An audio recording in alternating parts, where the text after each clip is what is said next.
Alors, on est en compagnie de Cassandra Carrière du blog laboufferie.com. Bonjour Cassandra. Salut Alex.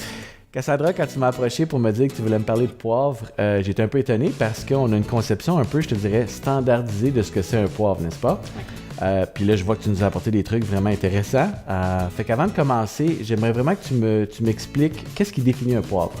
En fait, un poivre, les poivres sont dans la famille des épices. Il y a 3 vraies variétés de poivres. Ce qui les détermine, c'est leur origine. Donc, dans les vrais poivres, on a premièrement le poivre cubeb, aussi appelé le poivre à queue.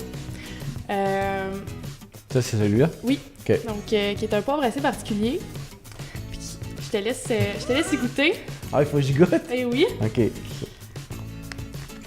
Puis là, la particularité d'engourdir la bouche. Oui, tout à fait. Donc, on vient la langue et la bouche un petit peu engourdie. C'est vraiment particulier. D'accord. C'est un poivre qui est cueilli avant maturité et séché au soleil, comme OK. la plupart des poivres. Puis ça, j'imagine, c'est ce qu'on appelle le poivre classique. Non, en fait, OK. le poivre classique, habituellement, c'est le poivre noir. Donc, on ne spécifie pas c'est poivre noir, c'est pas la même chose. Parfait. Ensuite, on a le poivre long. Ça, on ne goûte pas OK. parce qu'on va... On peut voir que c'est, en effet, c'est oui, un poivre c'est très long. Encore une fois, c'est cueilli avant maturité et comme c'est un poivre qui est très difficile à moudre, on vous suggère de l'utiliser dans des braisés. On l'utilise entier habituellement puis on le retire avant de servir. OK. Et la troisième variété, celle qui est la plus connue en fait, c'est le piper nigrum qui se divise en 4 couleurs, donc le blanc, le vert, le rouge et le noir.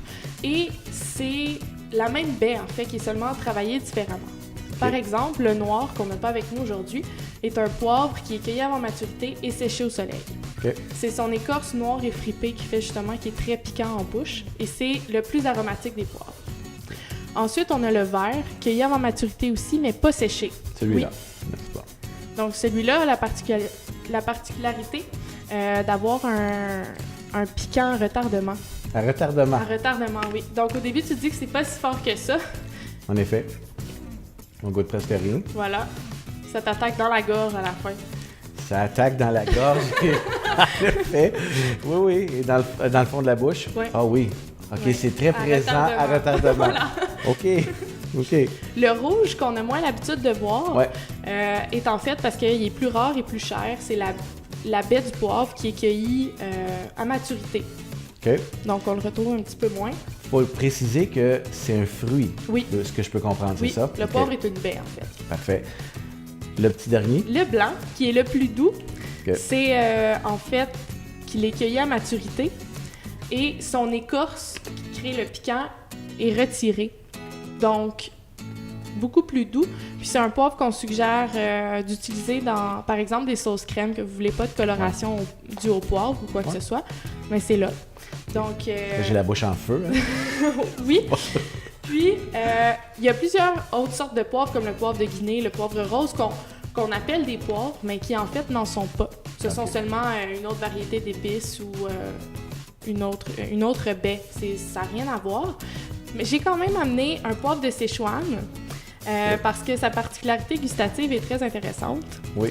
Ça va laver la bouche aussi en même temps parce que c'est un poivre, c'est une épice qui fait saliver. C'est vraiment sa particularité. Donc, c'est celui-là ici. OK. Celui qui est vert foncé. Oui, Qui fait un mais peu il sur en le existe brun. aussi du rouge du Ok. poivre de Sichuan. Là, explique-moi une chose.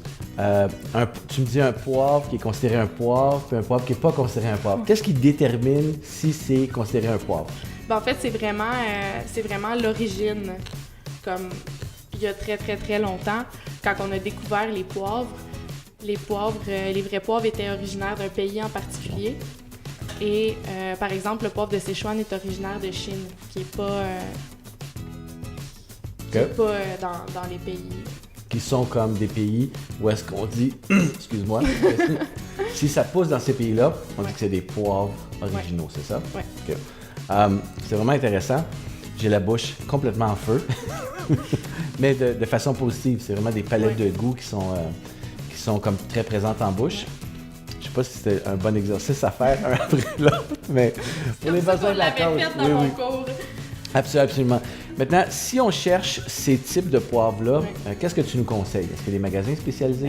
Oui, ben en fait, moi, je les avais découverts dans mes cours, puis ensuite, j'ai voulu reproduire l'expérience et mon copain est un amateur de poivre. Donc, j'ai été chez Épices de Cru. Oui. Il y a moyen d'en acheter diverses sortes séparées. Ils ont plein de petits pots. Ils sont vraiment à même de vous suggérer.